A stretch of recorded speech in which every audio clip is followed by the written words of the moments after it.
Hello दोस्तों, स्वागत है आप सभी का अपने यूट्यूब चैनल स्टेनो विद ओवसी में। चलिए दोस्तों, डिक्टेशन स्टार्ट करते हैं। 5 सेकंड बाद। स्पीड 80 शब्द प्रति मिनट। Ready, start. महोदय, नल के पानी को फिल्टर सिस्टम से शुद्ध किया भी जाता है, पर कुएं, बावड़ी व नदी के पानी की शुद्धता की कोई विशेष व्यवस्था नहीं, कोई गारंटी नहीं। हमारे आयुर्वेद ने जल के कई प्रकार बताए हैं, तथापि मुद्दे की बात यह है कि जल के कितने ही भेद हों, हमें तो जल के उस प्रकार के विषय में सोचना समझना चाहिए जिस प्रकार के जल का हम सेवन कर रहे हैं। इसी प्रकार जो जिस प्रकार के जल का सेवन कर रहा हो, उसे जल के उस प्रकार के विषय में सोचना समझना होगा। उस प्रकार के जल के गुण दोष और उपयोग और विषय में जानकारी प्राप्त करनी होगी। ऐसा करके ही अशुद्ध और रोग कारक जल के सेवन से बचा जा सकेगा और शुद्ध तथा स्वास्थ्यप्रद जल का सेवन किया जा सकेगा, ताकि हमारे शरीर और स्वास्थ्य को रोगी होने से बचाया जा सके तथा शरीर और स्वास्थ्य की रक्षा की जा सके। ऐसा जहाँ जहाँ हो नहीं रहा है या कि हो नहीं पा रहा है, वहाँ वहाँ संक्रामक रोग फैल रहे हैं और लोग पर्याप्त संख्या में बीमार हो रहे हैं।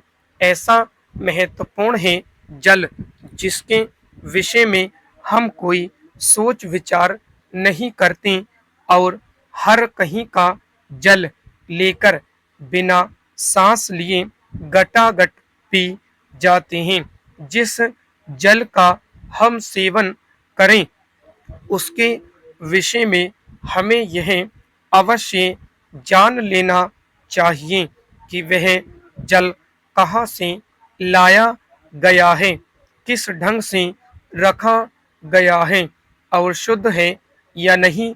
जल की जांच करने के लिए हमें निम्नलिखित मुद्दों को ध्यान में रखना चाहिए। शुद्ध जल में कोई गंध नहीं होती, गंध होनी नहीं चाहिए। गंध हो तो जल पीने योग्य नहीं है। जल का कोई स्वाद नहीं होता। यदि किसी प्रकार का स्वाद हो तो वह जल पीने योग्य नहीं है। इसी प्रकार शुद्ध जल का कोई रंग नहीं होता, रंग हो तो पीने योग्य नहीं है। साफ पानी पारदर्शी होता है, मिट्टी मिली हो तो धुंधला व गंधला होता है। नदी तालाब का पानी प्रायः धुंधला या गंधला होता है। यदि 5 लीटर पानी में ग्राम मिट्टी भी हो तो वह पानी पीने योग्य नहीं होता। पानी में तलछट जमती हो तो वह पानी पीने योग्य नहीं।